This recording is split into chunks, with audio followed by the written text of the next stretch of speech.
আসসালামু আলাইকুম ওয়া রাহমাতুল্লাহ। প্রিয় ভিউয়ার্স, কেমন আছেন আপনারা?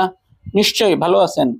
আমি আবারও চলে এলাম আপনাদের মাঝে আরবি ভাষা শেখা খুব সহজের নতুন আরও একটি পর্ব নিয়ে।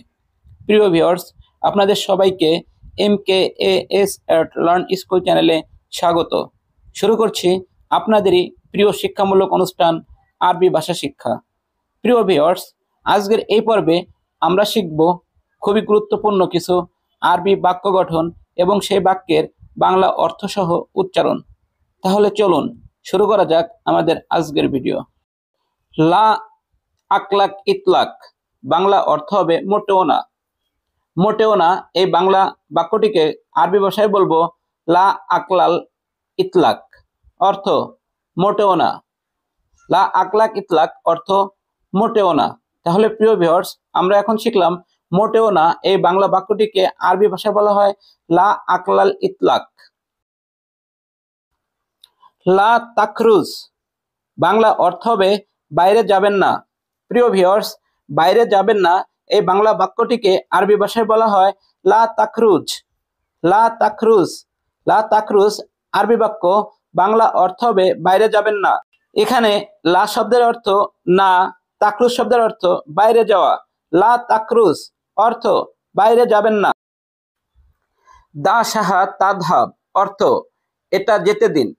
এটা যেতে দিন এই বাংলা বাক্যটিকে আরবি ভাষায় বলবো তা সাহা তাদহাব।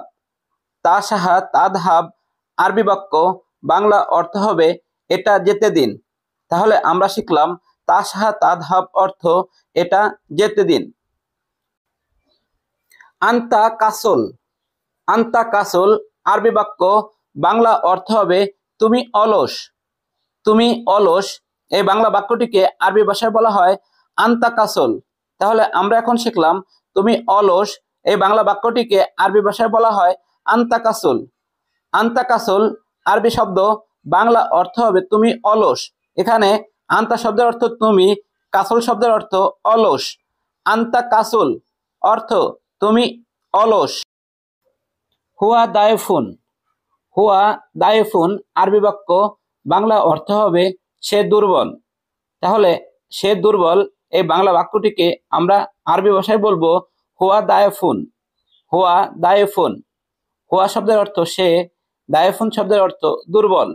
হুয়া দায়ফুন অর্থ সে দুর্বল। তাহলে সে দুর্বল আমরা বলবো আরবি ভাষায় হুয়া দায়ফুন। সায়েহুন তামামান আরবি ভাষা হবে সায়েহুন তামামান, বাংলা অর্থ হবে একদম ঠিক।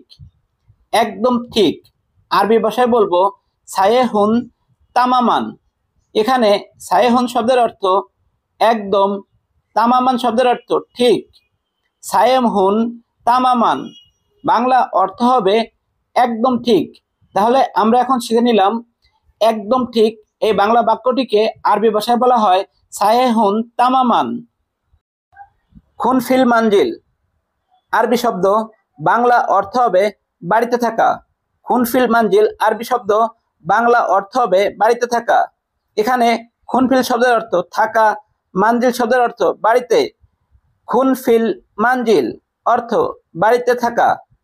প্রিয় ভিউয়ার্স, তাহলে আমরা এখন শিখলাম বাড়িতে থাকা এই বাংলা বাক্যটিকে আরবি ভাষায় বলা হয় খুন ফিল মানজিল। খুন ফিল মানজিল অর্থ বাড়িতে থাকা। ইসলামিক জায়েদান আরবি ভাষা হবে ইসলামিক জায়েদান, বাংলা অর্থ হবে মনোযোগ সহকারে শোনো। প্রিয় ভিউয়ার্স, মনোযোগ সহকারে শোনো এই বাংলা বাক্যটিকে আরবি ভাষায় বলা হয় ইসলামিক জায়েদান। ইসলামিক জায়েদান, ইসলামিক জায়েদান আরবি শব্দ, বাংলা অর্থ হচ্ছে মনোযোগ সহকারে শোনো।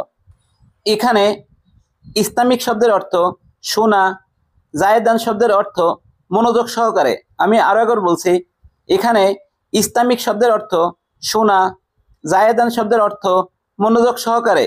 ইসলামিক জায়েদান অর্থ মনোযোগ সহকারে শোনো।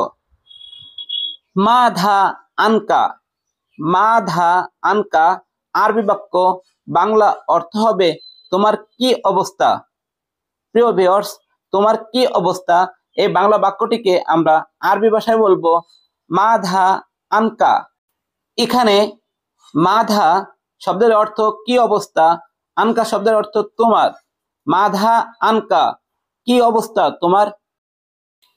প্রিয় ভিউয়ার্স, আজকের পর্ব এখানে শেষ করছি। কথা হবে পরবর্তী পর্বে। সে পর্যন্ত সবাই ভালো থাকবেন, সুস্থ থাকবেন। আর হ্যাঁ, আমাদের এই ভিডিও যদি আপনাদের কাছে ভালো লেগে থাকে তাহলে অবশ্যই লাইক, কমেন্ট, শেয়ার করে অন্যদের দেখার সুযোগ করে দেওয়ার জন্য বিশেষভাবে অনুরোধ করছি।